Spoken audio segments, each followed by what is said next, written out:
Para todos mis hermanos, buenas tardes, bienvenidos a la tarea del día de hoy. Primero les damos pues las gracias a todos por aceptar esta invitación a la tarea del día de hoy.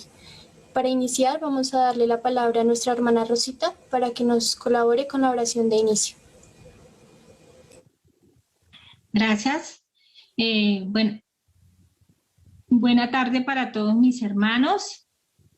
En este momento nos vamos a disponer para elevar nuestro pensamiento hacia los planos superiores de luz a través de nuestros guías espirituales, para darle gracias a Dios Padre Celestial por su infinito amor, por su infinita misericordia, para implorarle que en este momento su divina piedad y misericordia envuelva a todos estos hermanos que se encuentran muy enfermos en estas salas de cuidado intensivo, sufriendo, pasando tantos padecimientos y dolor. Queremos envolverlos a todos ellos con nuestro amor, con ese amor que el Señor Jesús sabe dar.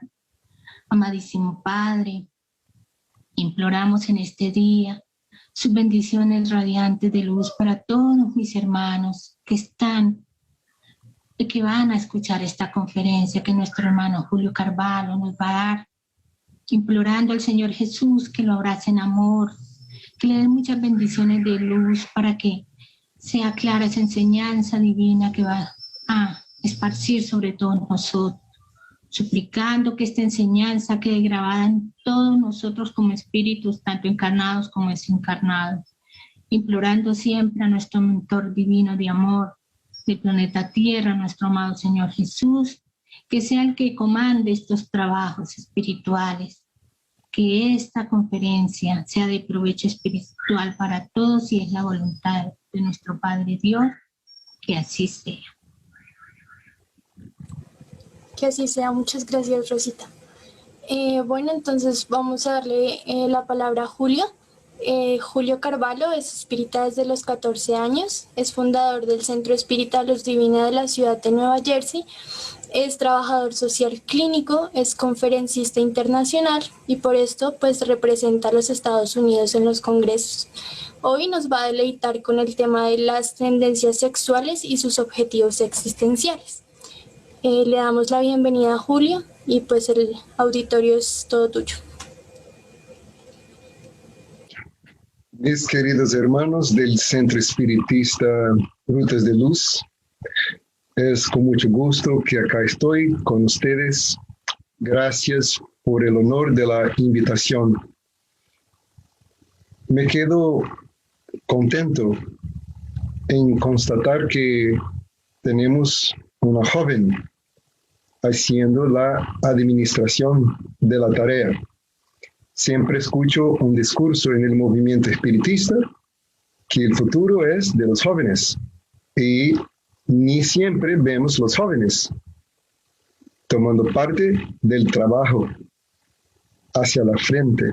Así que excelente trabajo, Alejandra, de la presentación. Muchísimas gracias por crear este clima de fraternidad para hacer la charla más informal posible. Digo eso porque está hablando delante de una pantalla, aunque yo sepa que hay personas del otro lado de la pantalla que está escuchando uno, es muy diferente de estar delante de la gente. Y a nosotros encanta estar junto de la gente, poder abrazar, transmitir el calor humano.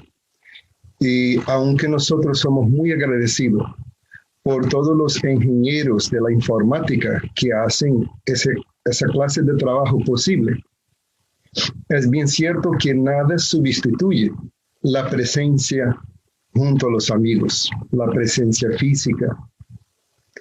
Estamos como si fuera delante de un fuego cuando estamos junto a los amigos, un fuego que nos acalienta. Y está hablando por una pantalla, está mirando el fuego nada más. Así que vamos a tratar de hacer una charla informal, ya que no hay espacio para hacernos una conferencia formal. El tema que fue nos pedido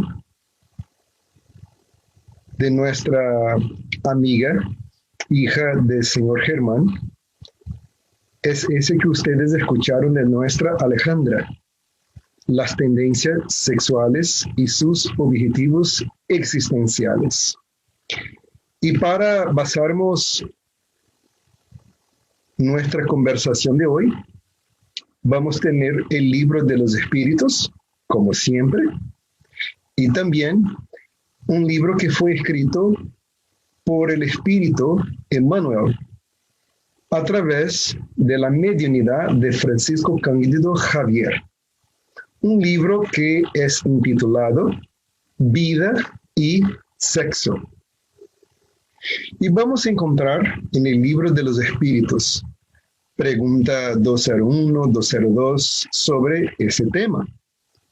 Específicamente si los espíritus que así a veces reencarnan como hombre o como mujer son los mismos. Y escuchamos de los espíritus superiores que sí. Nosotros acá estamos en una condición masculina o femenina, pero el espíritu, él es asexuado en el plan espiritual y va a reencarnarse en la condición sexual que está más de acuerdo con sus necesidades evolutivas. Ese es un concepto muy importante de nosotros comprender, que la situación que nosotros nos encontramos, social, profesional, familiar y hasta mismo nuestro género sexual, está de acuerdo con nuestras necesidades espirituales. Y cuando nosotros leemos el libro Vida y Sexo de Emmanuel, él es muy claro en afirmar que el objetivo de nosotros es aprender a leer, a estudiar, a reflexionar sobre el tema sexo, no es para nosotros estar haciendo juzgamiento del comportamiento de las otras personas. Pero antes, hacer una autoanálisis de nuestro propio comportamiento y tendencias. Voy a repetir que esta parte es muy importante. El objetivo no es para nosotros estar analizando el comportamiento de las otras personas, y sí hacer una autoanálisis. No es para uno estar haciendo juzgamiento. Hablemos primero sobre qué es juzgamiento. Porque a veces la gente tiene una comprensión muy limitada del término juzgar. Cree que no juzgar es mirar positivo, es mirar el bien por toda parte que uno esté observando. Y eso es un equívoco de interpretación, porque sería mal mirar todo bien, bueno o todo mal. Cuando nosotros aprendemos, cuando hay una reflexión, un análisis de ese o de aquel tema, el resultado final es nosotros tener una capacidad de distinguir, de diferenciar el malo del bueno, el negativo del positivo, el claro del oscuro. Entonces, no juzgar no significa que nosotros vamos a mirar todo bueno. No se trata de eso. Porque si algo está mal, algo está mal. Si nosotros vemos a alguien haciendo algo errado y tratar de ver que eso es cierto, eso no sería un juzgamiento.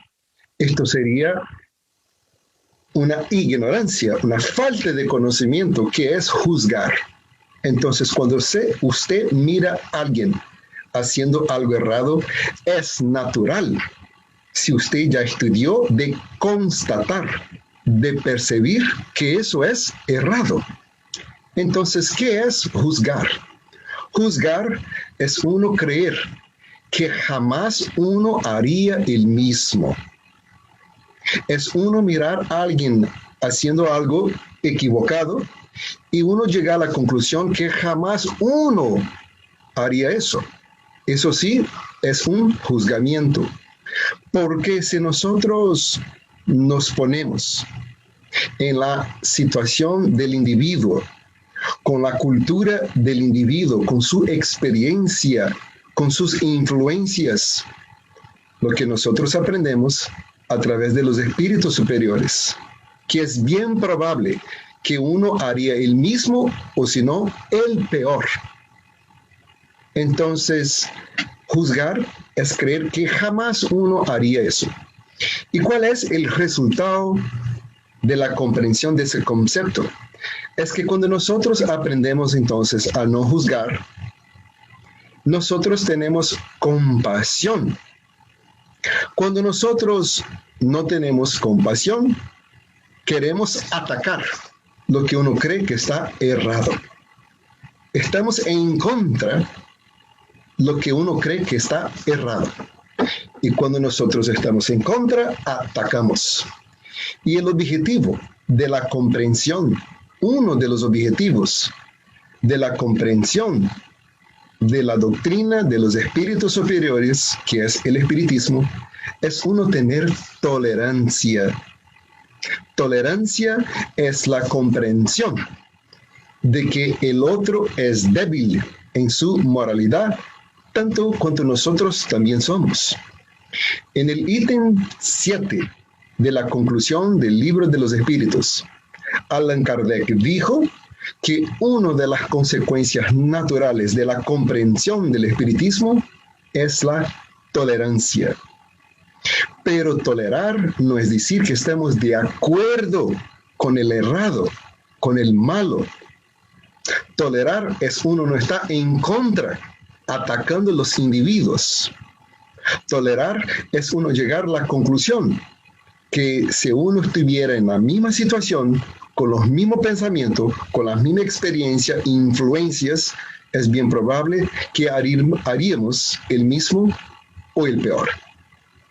Así que cuando nosotros leemos el libro Vida y Sexo, Emmanuel dice a nosotros que en materia de sexo, cada uno va a responder a sus propias acciones.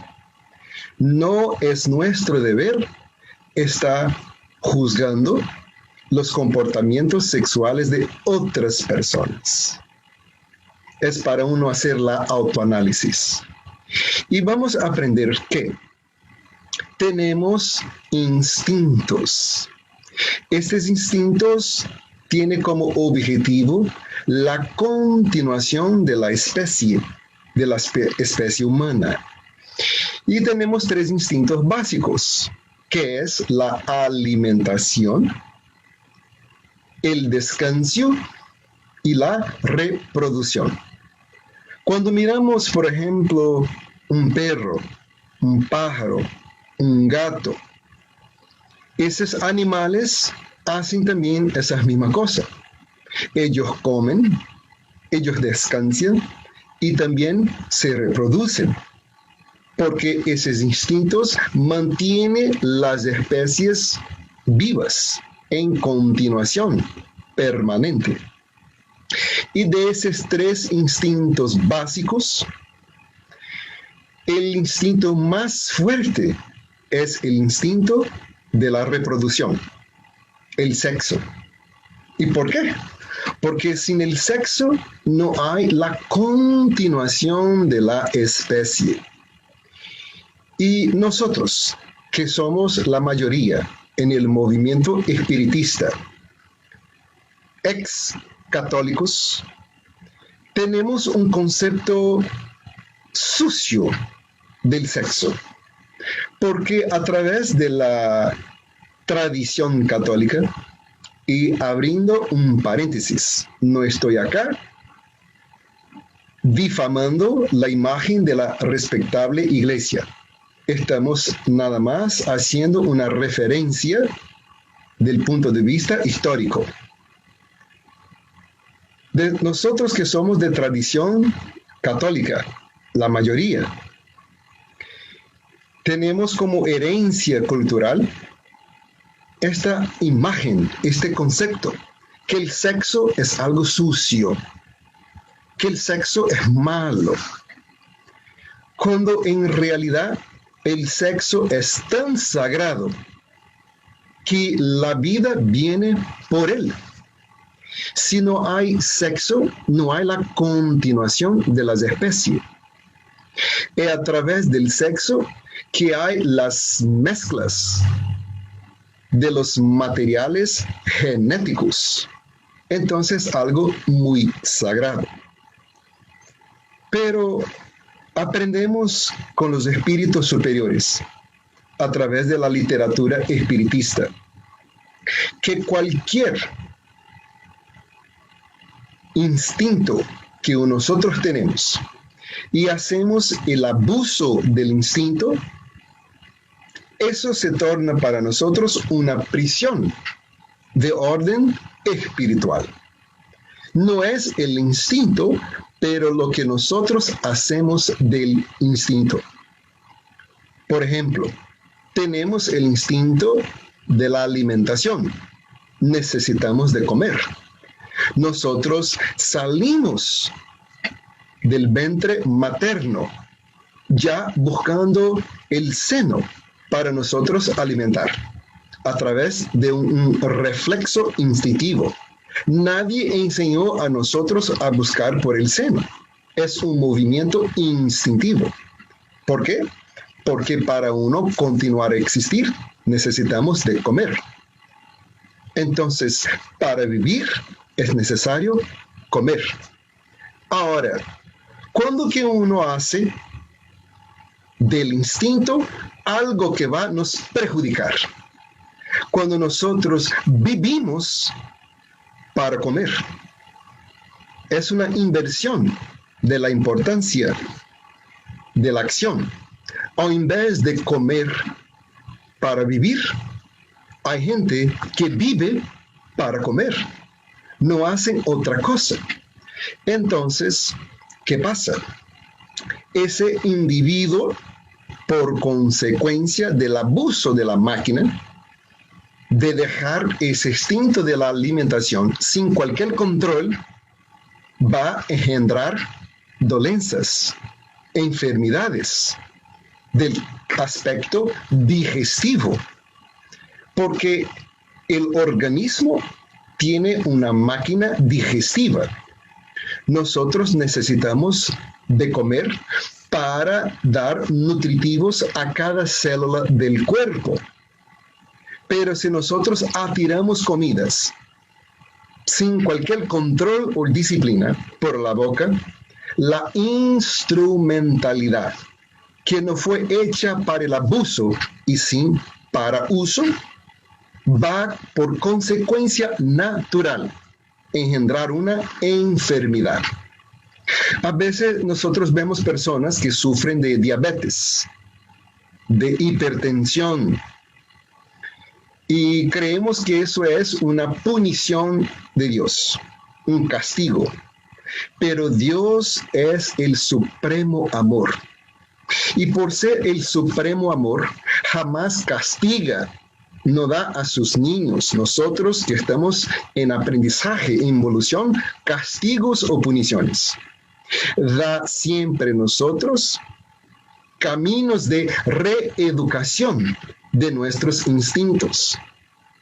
Y cuando nosotros abusamos del instinto, viene la enfermedad, no como castigo, no como una punición, pero como un proceso de reeducación. Por ejemplo, la diabetes es el consumo en demasiado de azúcar y también de la carne roja. El cuerpo tiene todo un sistema para controlar la cantidad de azúcar que necesita para sus movimientos fisiológicos, para su químico intracelular. Tenemos el páncreas que secreta la sustancia insulina para controlar el nivel de azúcar.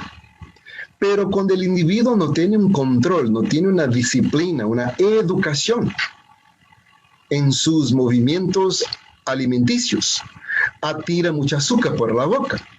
Llega un punto que el páncreas ya no aguanta producir tanta insulina y deja de producir. La cantidad de azúcar va subiendo, el sangre va quedando cada vez más difícil de hacer su objetivo, que es transportar los nutritivos, y tenemos los vasos sanguíneos extremadamente muy delgaditos, llamados de capilares. Esos capilares, que son vasos sanguíneos, para ustedes tener una idea de la espesura que son, si uno conecta los capilares de una sola persona en una línea recta, puede dar la vuelta en el mundo aproximadamente 1,5 veces, de tan delgadito, pequeño que son. Entonces, si los vasos sanguíneos están danificados por la diabetes, las células ya no más van a recibir los nutritivos, principalmente células que están en las partes extremas del cuerpo, como los dedos, por ejemplo. Una persona que sufre de diabetes y no tiene control, llega un punto que el dedo queda completamente oscuro. Va al doctor y el doctor da cuenta que lo que está pasando es que el dedo está muriendo mientras el individuo sigue existiendo. ¿Y por qué? Porque los nutritivos no están llegando a la punta del dedo. Por los capilares ya está tan perjudicado por la diabetes. Otra consecuencia es el individuo va quedando cada vez más ciego. ¿Y por qué? Porque los ojos necesitan de los nutritivos que son llevados por el sangre. Pero si el sangre está con mucho azúcar y los capilares comprometidos por la diabetes, los nutritivos no llegan y la persona va a seguir quedando ciega. ¿Eso es un castigo de Dios? No. ¿Es una punición? No. Es una consecuencia natural del abuso de la máquina, por la falta de educación del instinto. Entonces, la enfermedad viene como un proceso educativo, enseñar al individuo que no puede abusar de sus instintos. Y si no arregla, si no hay un cambio psicológico alrededor de su alimentación, va a llegar a una próxima reencarnación, llevando la enfermedad que ahora está en el cuerpo perispiritual, que es la ropa del espíritu. Ese perispíritu tiene como objetivo moldar el futuro cuerpo que va a estar siendo generado en el vientre materno. Es la forma que da forma al cuerpo. Y si el perispíritu lleva las tendencias para el diabetes, ya va el individuo nacer con la diabetes. ¿Por castigo? ¿Por punición? Claro que no. Va a ser un proceso educativo. Va a enseñar a este individuo desde niño no hacer abusos alimentarios, porque va desde niño a recibir muchas agujas, su mamá va a controlar los dulces, entonces la enfermedad va a ser la gran maestra, la gran profesora, enseñando a él controlar sus instintivos, su instinto alimenticio. Así es el sexo. Nosotros necesitamos del sexo para vivir, mas nosotros no vivimos para el sexo. Nosotros necesitamos de descansar para vivir, mas hay gente que vive descansando. Entonces, cría las enfermedades. Y cuando nosotros estamos en el plan espiritual, preparando nuestra próxima reencarnación, si nosotros tenemos, claro, sabiduría para eso, porque si nosotros no tenemos sabiduría para eso, hay espíritus que son ingenieros reencarnacionistas, que saben cuál es el mejor para uno. Y ellos que seleccionan las pruebas que uno necesita pasar para reconducirnos al camino correcto. Y ellos van a ayudar a nosotros a escoger si debemos vivir en la condición de hombre o mujer.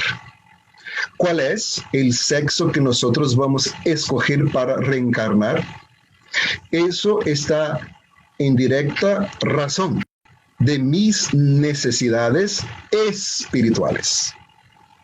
Aprendemos en el libro Vida y Sexo que si nosotros reencarnásemos en la condición masculina por toda nuestra existencia de espíritus eternos, tendríamos conocimientos limitados, porque el hombre no va a aprender todo lo que sabe una mujer si él siempre reencarna como hombre. El mismo con la mujer. Si un espíritu escoge eternamente a reencarnarse, a entrar en la carne, en la condición de mujer, no va a aprender lo que sabe muchas cosas el hombre. Porque la experiencia masculina y la experiencia femenina va a dar a nosotros experiencias muy particulares a cada sexo. Entonces, ¿qué yo voy a hacer en mi futura reencarnación? Eso depende de mi necesidad espiritual. ¿Necesito reencarnarme como hombre o reencarnarme como mujer? El cuerpo humano tiene esa disposición biológica. O es masculino o es femenino. En nuestros cromosomos, si nosotros estamos en un cuerpo de mujer, tenemos el cromosoma XX, que es el determinante de nuestra morfología biológica. Si yo estoy en un cuerpo de hombre, tengo en mi mapa cromosomático el cromosoma XY, que da a mí la expresión morfológica masculina. Hay los dos nada más. Pero nosotros vivimos en tiempos muy raros, porque hay personas llevando una falsa ciencia, diciendo que en realidad no existen esta condición binaria, masculino o femenino. Dicen que hay una fluidez, que del extremo masculino al extremo femenino hay una infinitud de géneros sexuales. Y así nace en la década de 70 una filosofía eminentemente perturbadora, la filosofía de la ideología de género. Hay un científico americano, un estudioso, que dijo que nosotros en realidad no somos hombres o mujeres por nuestro cuerpo, y sí que ser hombre o mujer se trata de ser una construcción social. Estoy hablando de la filosofía de ese hombre y no estoy hablando en ese momento de espiritismo, porque el libro de los espíritus es muy claro. O reencarnamos en un cuerpo de hombre o un cuerpo de mujer. Y ese hombre, ese científico americano, dijo que la muchacha cree que es una muchacha, no porque nació con los órganos femeninos, y sí porque recibió 3 influencias que la hizo creer que es una mujer. La primera influencia fue la influencia de la familia, porque nació con el órgano femenino. La mamá preparó su cuartito de rosa. Hablaban con ella con mucha ternura. Fue la primera influencia. Le dio un nombre extremadamente femenino. María, Marcela, Rosa, Alba. Y después esta muchachita recibió una segunda influencia, que fue de la escuela. Cuando llegó a la escuela, la profesora llamó a ella de alumna. Tú eres mi alumna. Y la trató como si fuera un ser del sexo femenino. Reforzó la idea en ese ser que supuestamente, de acuerdo con esta filosofía, es un ser neutro, pero recibió la influencia de ser femenina. No solamente con la profesora, pero la tercera influencia, la influencia social. Por la iglesia. La iglesia trató ese ser con el órgano femenino de muchachita. La llamaba por su nombre femenino. La decía elogios por ella tener un vestido. Sus amigos también fue una influencia social, porque llamaba a ella de muchachita. Daba elogios a sus vestidos. Cuando la invitaba a jugar, eran juguetes típicamente para muchachitas. Entonces ese ser que debía tener su sexualidad neutra, recibió la influencia para ser una femenina, una muchachita. Y el mismo pasa con el muchachito.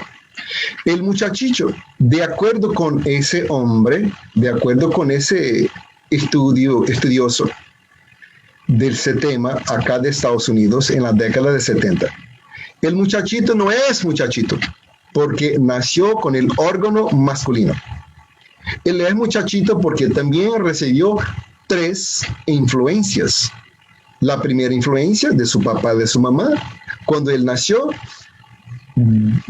dieron a él ropitas azules, juguetes para niños, carros, pelotas. Recibió la segunda influencia cuando fue a la escuela y la profesora trató a él de alumno. Dieron a él un nombre muy masculino: Josué, Juan, Omar. Y cuando él iba a la escuela, a la sociedad, a la iglesia, esta tercera influencia también reforzó en él la idea que él era un hombre. De acuerdo entonces con esa persona, de ese hombre americano, él dijo que nosotros tenemos que cuidar de los niños de una manera muy neutra. Eso se llama la ideología de género. El género femenino o masculino es una construcción social y que nosotros tenemos que cuidar de los niños de una manera neutra. No poner en ellos ropas azules y ni rosas para no influenciar su sexualidad. Recordando a los que entraron ahora en la charla que estoy hablando del estudio de ese hombre, no estoy hablando de las enseñanzas del espiritismo. Ese hombre dijo que en la escuela nosotros no podemos influenciar a los niños a creer que son hombres y ni las niñas que son mujeres, porque su morfología exterior, sus órganos que los identifican el sexo masculino y femenino no tienen nada que ver, porque el género masculino o femenino va a ser una escoja de nosotros. Y él propone que en la escuela, por ejemplo, el profesor no puede decir alumna o alumno. Tiene que buscar una definición neutra para todos. Y hay escuelas. Yo sé que ustedes, algunos de ustedes van a quedar apavorados. Hay escuelas que ya no pueden decir alumna o alumno, y sí alúmenes, porque la palabra alúmenes es neutra, para no inducir el individuo al sexo masculino o femenino, independiente de su morfología. Y eso, consideramos, es extremadamente nocivo a la sociedad. Porque nosotros escogemos todo para nuestros niños. Y los niños no tienen condición de escoger nada para ellos mismos. Y lo que pasa es que si dejamos a ellos las escojas de su orientación sexual, van a estar sobre la influencia de profesores y la sociedad, quienes siempre van a saber cuál es el mejor para el niño o para la niña. Estamos viviendo momentos muy difíciles del punto de vista de la educación de las niñas. No estoy muy consciente qué pasa en nuestra querida Colombia, pero acá en Estados Unidos, desde el día 1 de su actual gobernanza, el presidente afirmó un papel diciendo que los estudiantes no tienen que estar preocupados cuál es el baño que van a usar, el femenino o el masculino. Y tengo una experiencia con los espiritistas que no es muy agradable, porque los espiritistas están a veces tan involucrados en el movimiento espiritista que no se dan cuenta que está pasando en la política local, departamental u federal.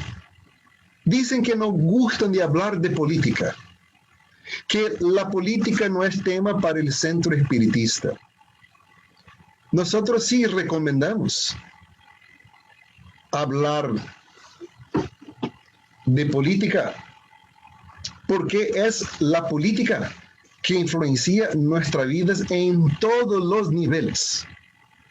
Aprendemos con André Luis a no estar escogiendo partidos, de no estar buscando políticos para el centro espiritista, está apoyando políticamente para recibir un recurso después en ese sentido. Pero tenemos sí que estar conscientes del mundo de la política, porque son los políticos, los legisladores, los que construyen las leyes, que van a decidir qué es que su niño va a aprender en la escuela. Y si usted tiene un niño que va a la escuela, no más para estar atento cómo a leer, cómo a escribir, cómo a multiplicar, dividir, y sí para recibir influencias sexuales, ¿qué clase de sociedad vamos a tener? Cuando hablamos sobre eso, es bien probable que algunos pueden decir que tenemos homofobia. Esta palabra quiere decir que tenemos miedo a los homosexuales, personas que gustan de otros por tener el mismo sexo. El individuo que es homosexual, tenemos que tratar a todos, independientes de su orientación, con respeto. Porque ya dijimos en el comienzo que cada uno va a dar cuenta de sus propios hechos. No es para uno estar juzgando el comportamiento del otro. El adulto que es homosexual, que quiere tener su vida con una persona de otro sexo, eso es de su vida particular.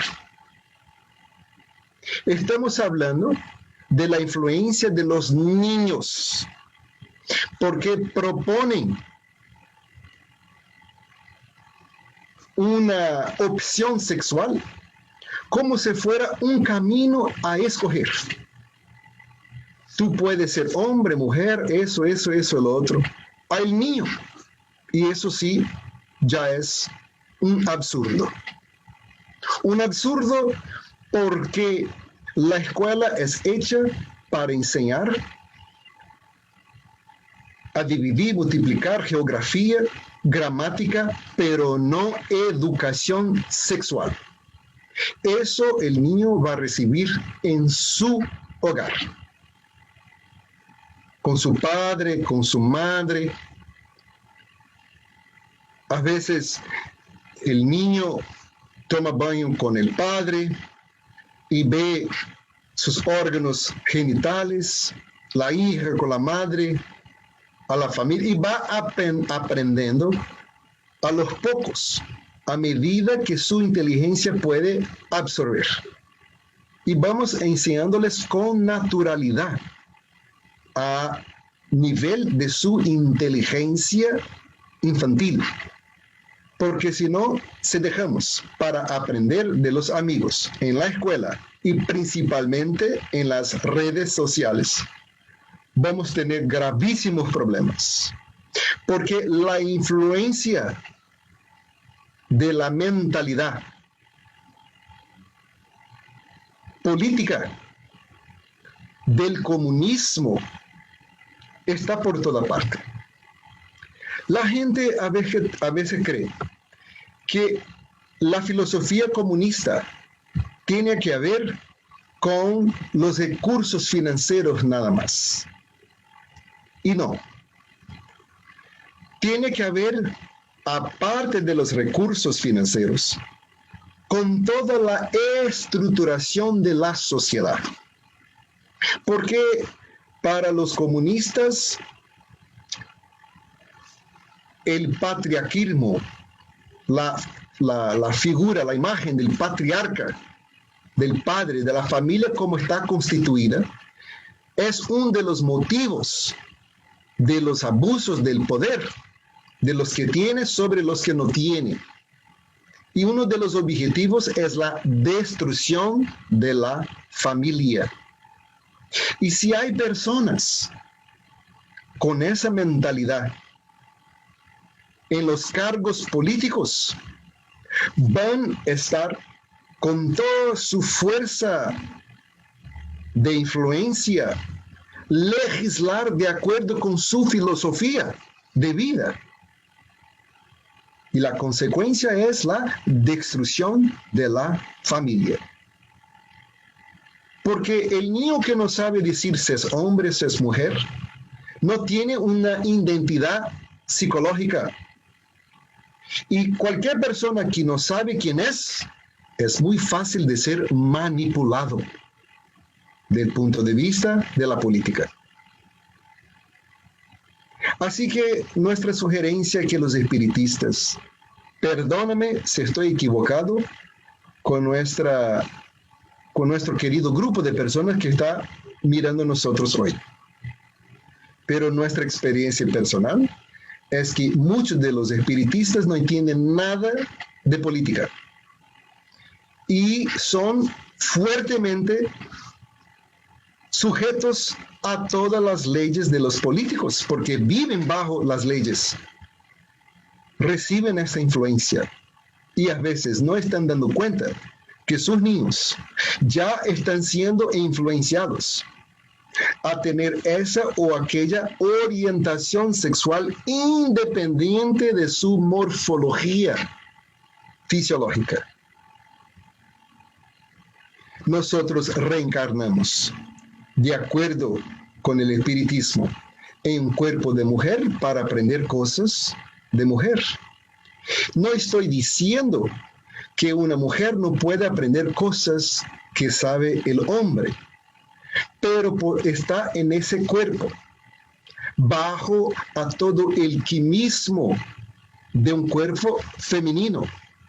Hay muchas experiencias que son particulares de la mujer, como por ejemplo, engendrar un otro ser en su cuerpo. Eso no puede ningún hombre. Y estamos informados que Dios dio a la mujer la capacidad de la creación, porque si tuviera edad del hombre, nosotros dejaríamos de existir, porque los hombres no aguantan dolor y las mujeres sí. Es un chiste, claro, pero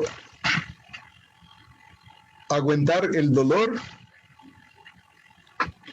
del nacimiento de un niño, de una niña, es particular al ser que nació en el sexo femenino. Nosotros nacimos en el cuerpo masculino y femenino para aprender lo que las dos experiencias nos enseñan. Carl Gustav Jung, el psicólogo, dijo que en nuestro psiquismo, cuando logramos tener nuestra parte femenina y masculina en perfecta armonía, eso será la androgenía.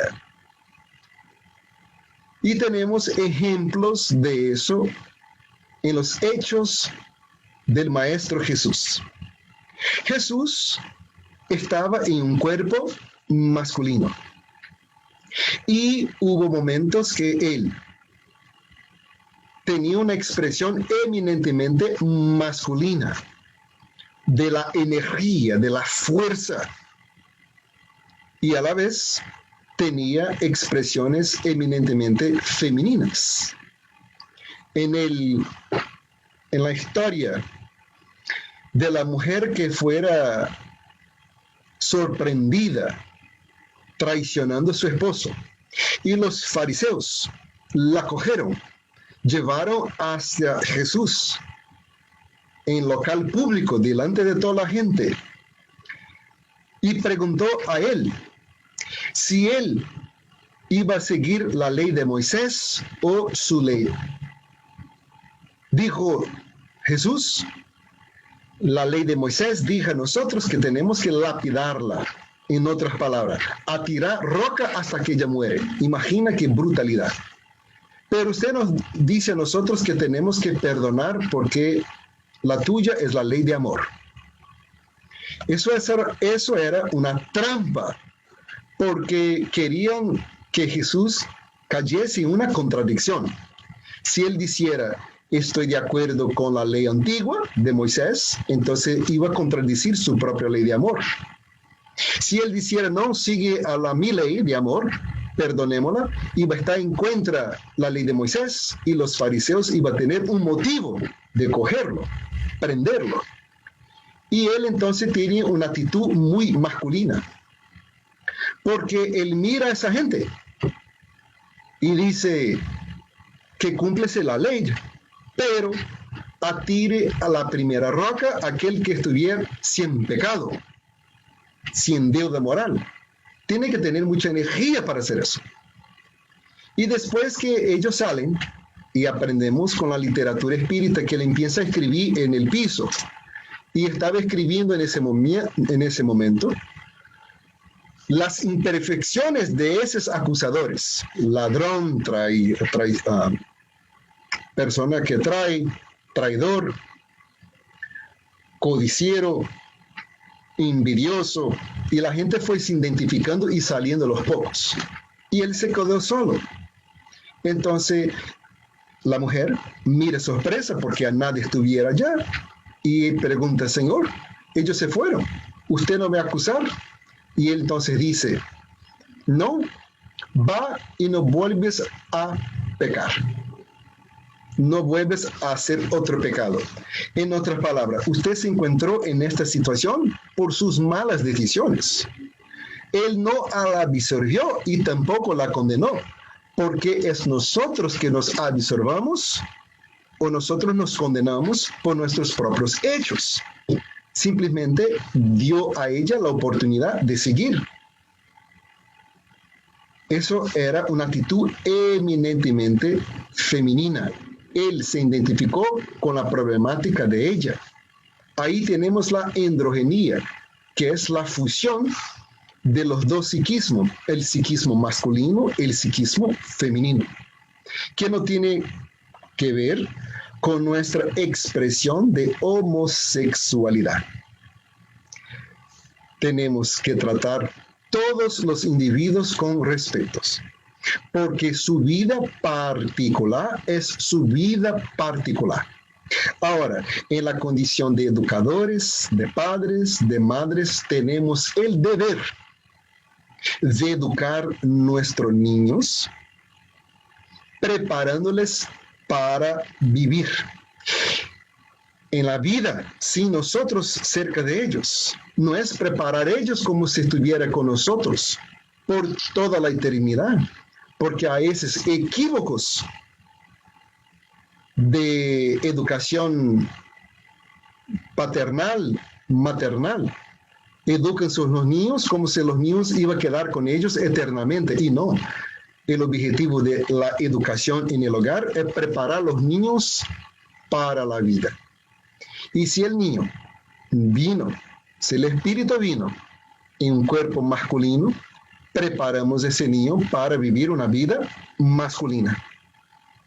Si el espíritu, vino y se encuentra en un cuerpo femenino, vamos a prepararle para vivir una experiencia femenina.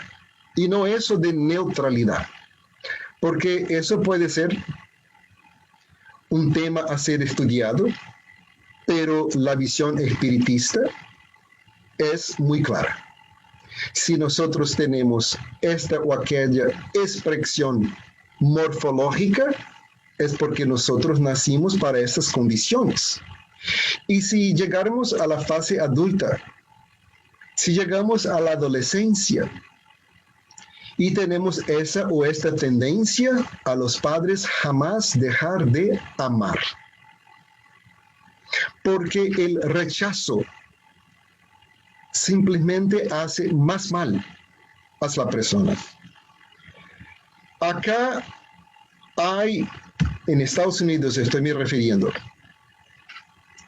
muchas mudanzas en las leyes en referencia a los pronombres. ¿Qué son los pronombres? Pronombres son las palabras que utilizamos para sustituir los nombres. Entonces, ella y él. Acá hay, en ciertos departamentos, varios pronombres. Porque tiene esa idea que tenemos una multiplicidad de expresiones sexuales. Aprendemos en el libro de los espíritus que reencarnamos o como mujer o como hombre. Y a todos respetar. A los niños educarlos para vida. Porque estos cambios sociales de nuestros tiempos modernos tiene por objetivo el disminuir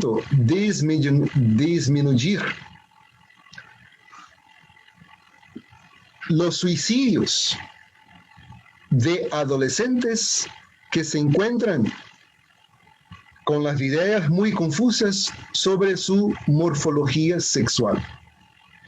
Y esos cambios de pronombres, de todo ese esfuerzo de una política muy antigua, desde Karl Marx, Friedrich Engels, los ingleses, es para que ellos no cometieran el suicidio, que es sí muy problemático. Pero los conflictos siguen subiendo, a pesar de todo ese esfuerzo para dar a ellos las opciones que desean. A los padres, a las madres, muchísima atención. Las cosas que sus niños están mirando, las películas, porque ser padre y ser madre es una misión, de acuerdo con la pregunta 540. Y tenemos que dar cuenta de esta misión. Educar para la vida. Y aquellos que tienen esta o aquella expresión que es opuesta a su morfología corporal en la sociedad, respeto. Respeto porque cada uno va a tener que responder su propio hecho. En materia de sexo, dijo Emmanuel, no tenemos nadie que puede decir que está isento de traumas de reencarnaciones pregresas. ¿Y por qué? Porque es de los instintos el más fuerte y también el más difícil de disciplinar, de educar. El sexo entonces es educación, disciplina, porque es la energía creadora y podemos crear muchas cosas buenas. Y también podemos crear un futuro muy difícil, con enfermedades, con disturbios psicológicos de difícil resolución, de difícil arreglo. El espiritismo da a nosotros las herramientas de que necesitamos, diciendo a nosotros que la condición actual es temporaria. Y todo que pasa con uno, que nosotros rotulamos de dificultad, nada más es que una oportunidad de arreglo y también de crecimiento. Dios da a nosotros oportunidades de educación de nuestros instintos para nosotros sublimarlos en todas las expresiones. Son esas las palabras despretenciosas que nosotros ofrecemos a ustedes hoy para que uno reflexione con mucho cariño y atención en los momentos que estamos viviendo para no crearnos en el futuro dolores evitables para nuestras cabezas. Muchísimas gracias por su atención. Julio, muchas gracias por su conferencia, por estas enseñanzas y pues queda nuevamente bienvenido a su casa, el Centro Espírita Rutas de Luz. Hay una pregunta en el chat. Todos mis hermanos están bienvenidos al chat. A los que quieran hacer su pregunta o comentario, lo pueden hacer a través de este medio. Hay una pregunta, dice, ¿materialismo es igual que comunismo? El objetivo de la filosofía materialista es llevar a la gente a comprender que no existe Dios. Los científicos que son materialistas, a través de sus estudios científicos, llegan a la conclusión que todo fenómeno natural tiene una explicación natural, que es la materia, y no una explicación sobrenatural que uno considera como siendo una inteligencia fuera de la materia, que llamamos religiosamente de Dios. El comunismo cree que la religión fue utilizada para mantener la gente submersa de los poderes, sin revoltarse con los ricachones. Es una historia un poco compleja, porque en la Revolución Francesa, el concepto de derecha y izquierda nació. La izquierda siendo progresista y la derecha siendo conservadora. Y es bien probable que si la mayoría de nosotros estuviéramos en ese momento en la historia, íbamos a ser personas de la izquierda. ¿Y por qué? Porque muchos de los religiosos abusaban mismo de su poder religioso, porque ellos eran de una clase social diferente a las demás personas. Y la iglesia entonces, infelizmente, a través de la infalibilidad papal y de todos otros conceptos de la iglesia católica, nosotros no podríamos ni leer la Biblia. Los encuentros católicos eran todos hechos en latín. La gente no sabía de nada que pasaba. Y todo de nuestra vida social tenía por intermedio la iglesia católica. Y había, sí, los reyes, los abusadores de las clases más pobres, que eran apoyados por la iglesia. Entonces, en ese tiempo, nosotros íbamos a ser de la izquierda.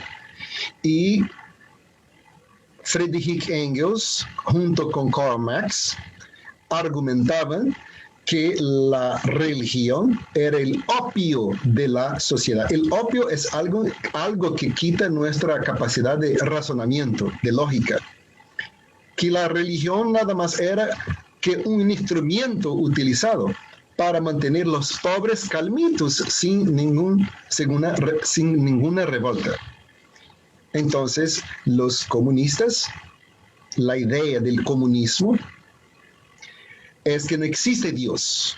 La religión es el opio de la sociedad. Entonces, los científicos materialistas llegan a la conclusión que Dios no existe por sus experiencias científicas. No encuentra la necesidad de un Dios para explicar los fenómenos naturales que están estudiando. Y del punto de vista filosófico, los comunistas creen que no hay necesidad de Dios y que la idea de Dios fue utilizada para la religión para mantener los pobres calmos, aunque ellos estuvieran siendo abusados por los ricachones y los poderosos.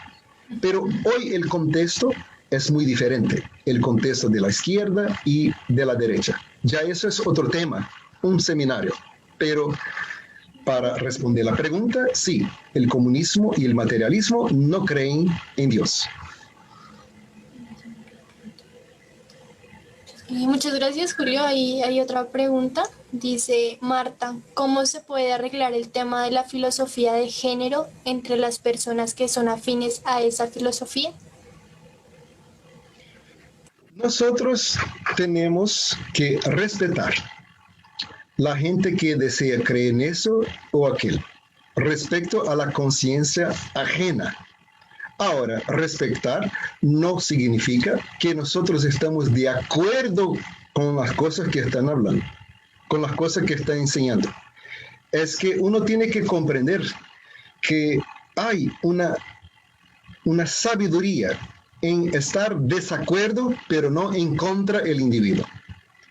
Alejandro, usted puede decirme algo que yo no estoy de acuerdo, pero eso no va a hacerme que yo estoy en contra de usted, que es algo diferente. No estoy de acuerdo con su idea, pero no tengo nada en contra a el idealista. Entonces, voy a tratar todos con respeto, pero en la condición de un profesor, de padre, de madre, de conferencista, de una persona que utiliza del micrófono para hablar a muchos, voy a hablar de acuerdo con nuestra filosofía espiritista. Porque acá no estoy para defender las tesis de Julio, mis tesis. Estoy acá para ampliar los que los espíritus enseñan a través de la filosofía espiritista. Entonces somos nosotros, conferencistas, micrófonos de los espíritus. Y lo que yo sepa de literatura espiritista, no hay cualquier propuesta que nosotros tenemos que escoger el sexo que nosotros tenemos, el género. Lo que hay es que nosotros reencarnamos hombres o mujeres de acuerdo con nuestras necesidades espirituales. Y aquellos que están en una morfología que ellos creen que es opuesta a su psiquismo. En otras palabras, una persona que se cree que es mujer en un cuerpo de hombre, vamos a respetar, porque el individuo, cualquier que sea, merece nuestro respeto. Y va a tener su vida particular, eso es de su vida particular. Ahora, enseñar a nosotros, enseñar a los niños que eso se trata de ser de una de las opciones que tenemos, ya en la escuela, decir, mira, tú puedes ser hombre, mujer, o eso, lo otro, ya eso es un activismo ideológico. Ya está tratando de cambiar la heteronormatividad. Y si todos nosotros fuéramos así, si eso en el futuro ser presentado como opción, y todos nosotros escogemos ser homosexuales, la tierra va a dejar, la población va a dejar de existir, porque la fecundación pasa a través del encuentro de los gametas masculinos y femeninos. Entonces, eso será presentado como opción, ya es un activismo. Respetamos y queremos a nuestros amigos mucho, independiente de sus orientaciones sexuales. Yo tengo un trabajo acá en Estados Unidos que es con las personas que están muriendo. Llama así, la manera más clara para traducirlo en español, se llama una intervención paliativa. No más tratamiento, pero una intervención paliativa. La palabra es hospice, pero la palabra hospice en español no está de acuerdo con eso, porque hospicio en español o en portugués quiere decir un local donde la gente que tiene trastornos psiquistas, trastornos mentales, residen, y no se trata de eso. Y es una profesión que hay muchas personas que tienen su vida privada y son homosexuales. Y tenemos una amistad normal allá en nuestro trabajo, porque ¿cómo que ellos dicen que quieren ser tratados? Como gente, como yo trato gente, con respeto, con naturalidad. Su vida privada es su vida privada. Ahora, no trata de presentarme eso como si fuera una opción para todos los niños y niñas escoger en la escuela, porque ya es un activismo para cambiar la heteronormatividad. Así que hablemos con respeto, con cariño con todos. Y ese tema es tan sencillo que ahora cualquier cosa que hablemos que no esté de acuerdo con esa filosofía, ya nosotros somos rotulados de homofóbicos. Y así también no puede, ¿no? Yo voy a decir entonces que hay una heterofobia, porque si el hetero habla algo, ya están en contra. Tampoco ya es exagero. Yo te respeto, pero respetar no quiere decir que estoy de acuerdo. Eso es su vida privada, yo respeto, que Dios te bendicione. A cada uno va a responder por sus propios hechos. Lo que es ideal es que nosotros tenemos disciplina y educación en cualquier parte de nuestra vida, inclusive el sexo. Muchas gracias, Julio. En el chat solo hay palabras de agradecimiento para ti por estas palabras tan reflexivas y tan enriquecedoras. A todos mis hermanos les damos muchas gracias por su compañía. Tenemos personas desde todas partes del mundo, desde Bolivia, España, Ecuador. Les damos también la bienvenida, esta a su casa. No sé si mi abuelito quiere decir algunas palabras. De nuevo agradecerle a nuestro querido amigo Julio, que de hace muchos años ha estado vinculado a Rutas de Luz. Gratitud, Julio. Recuerdo cuando tuvo la nobleza de ir al hogar infantil Rutas de Luz, arriba en los cerros. Allá estuvo con nosotros, dándonos también su voz de aliento, sus conocimientos a través de las conferencias. Entonces, permítanos, a nombre de todos los que estamos haciendo parte del grupo Rutas de Luz, darle un abrazo muy sentido, lleno de afecto y cariño, y que Dios lo bendiga y que continúe con la siembra espiritual. Gracias, Julio, muchas gracias. Y a todos los que están también en la sala virtual, muchísimas gracias. Y damos continuidad entonces a nuestra actividad espiritual en esta tarde. Dando continuidad entonces con la tarea del día de hoy, vamos a continuar con el Evangelio según el Espiritismo, el capítulo 17, Sed perfectos, parábola del sembrador, y le corresponde a nuestro hermano Humberto Figueroa. Gracias por la atención de todos, por el cariño. Y ahora me voy porque tengo una otra charla en 40 minutitos. Gracias. Pero la charla presencial. Quédese con Dios. Gracias por toda esa recepción. La familia Germán. Gracias. Que estés bien. Muy buenas tardes para todos. Disculpe, bueno, voy a compartir pantalla.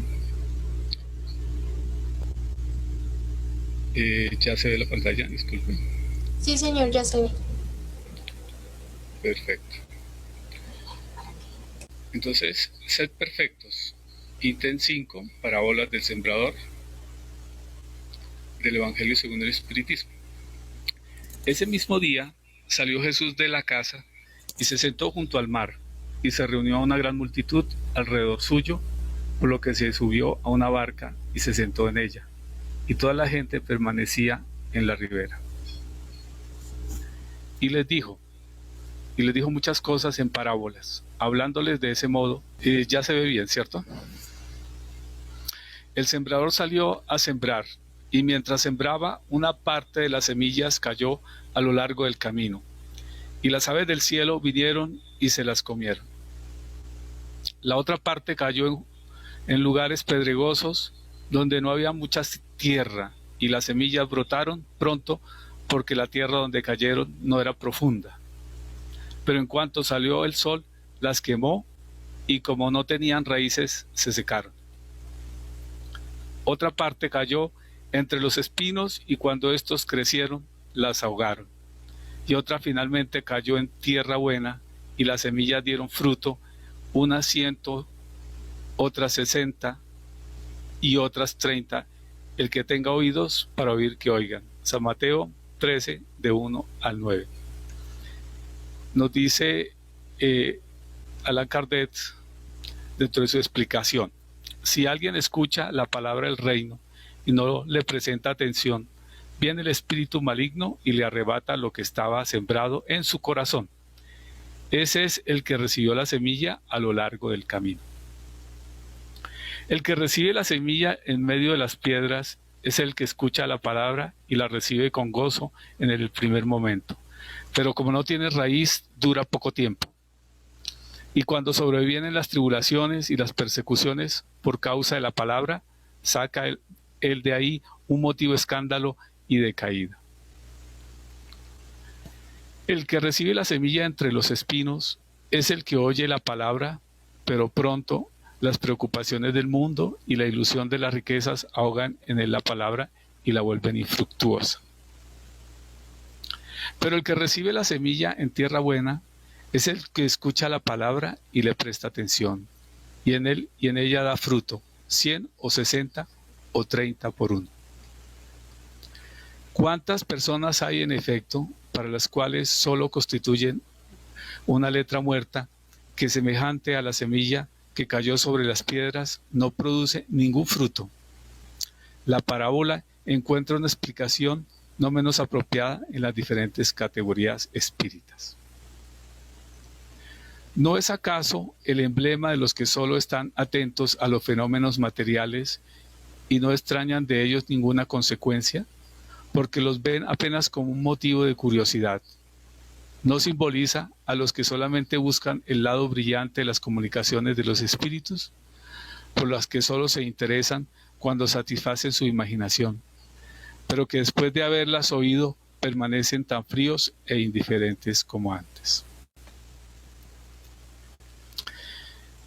Entonces el Evangelio nos recalca que no solamente debe ser apropiado para admirar las enseñanzas, sino practicarlas. Nos saluda por último las instrucciones como esas semillas que deben dar frutos.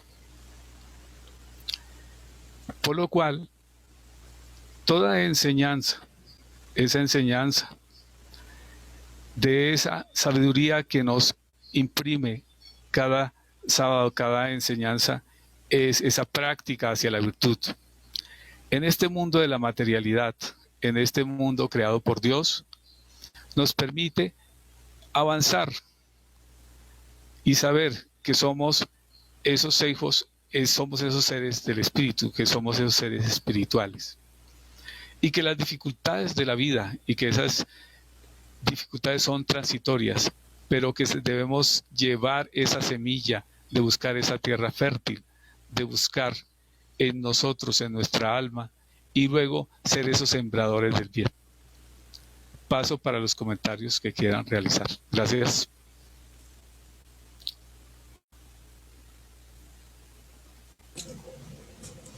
Muchas gracias, Humberto, por la explicación del Evangelio y por esta enseñanza.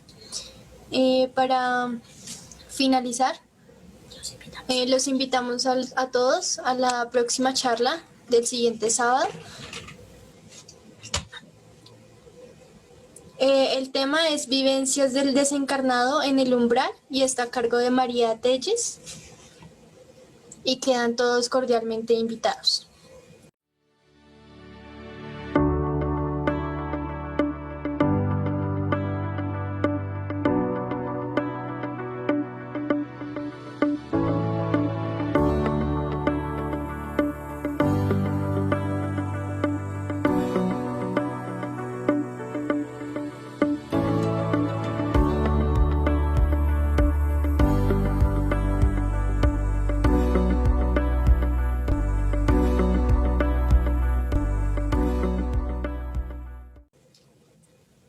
Y ya para concluir con la tarea del día de hoy, vamos a hacer la elevación de pensamiento y le pedimos el favor a nuestro hermano Gonzalo que nos colabore con ello. Bueno, queridas compañeras y compañeros, muy buenas tardes. Una vez concluida la tarea del día de hoy, los invito para que cerremos nuestros ojos físicos y abramos nuestra mente y nuestro corazón para agradecer a nuestro Padre Celestial por el habernos permitido llegar hoy a participar de esta enriquecedora conferencia de Julio Carvalho y también haber participado del Evangelio que nos llama a ser perfectos. Entonces demos gracias a nuestro Padre Celestial por esa bendición de la vida, del día más que nos ha dado, por la salud que nos permite disfrutar. También le damos gracias, Señor, por nuestras familias, por nuestros hijos, amigos y parientes, y poder participar de este aprendizaje que nos enseña a respetar al prójimo, a amarlo, a no juzgar porque no se nos ha dado el papel de jueces, sino por el contrario, el de socorrer a nuestros hermanos y ayudarlos en el camino que todos estamos trasegando para buscar esa perfección moral y espiritual. Damos gracias a nuestro amado Jesús, a nuestros hermanos del mundo espiritual superior, y a nuestros hermanos desencarnados que también han venido a participar de esta hermosa charla del día de hoy, que sabemos que a todos nos enriquece intelectualmente, nos ayuda a ser mejores cada día y a ser perfectos como es nuestro Padre, así como nos recomienda nuestro Maestro Jesús de Nazaret. Queremos, Padre Santísimo, también encomendarte a todos los enfermos que en todos los lugares del planeta claman a ti, Señor, para que sean fortalecidos, para que su fe se mantenga fuerte y que vean estas pruebas como escuela para el bien de todos. Dios mío, dale fortaleza a sus familiares, amigos y parientes que también sufren moralmente al ver a sus familiares en las condiciones de enfermedad, pero bien sabemos que son pruebas enriquecedoras, que tenemos que vivirlas con humildad y darle gracias a Dios, porque solo así a través del dolor nos acordamos que tenemos que mejorar. Ahora dejamos en tus manos, Padre Santísimo, para que por favor bendigas nuestros hogares, bendigas a nuestros hijos, hijas, a todos los que nos encontramos aquí en esta reunión, para que seamos bendecidos, protegidos en todo momento. Gracias, Señor, por la tarea del día de hoy que nos has permitido participar y Te damos gracias, Señor, por siempre. Gracias. Y sea tu voluntad para con todos de ayudarnos a mejorar. Gracias, Señor. Muchas gracias a todos por su asistencia. Que tengan todos buena tarde.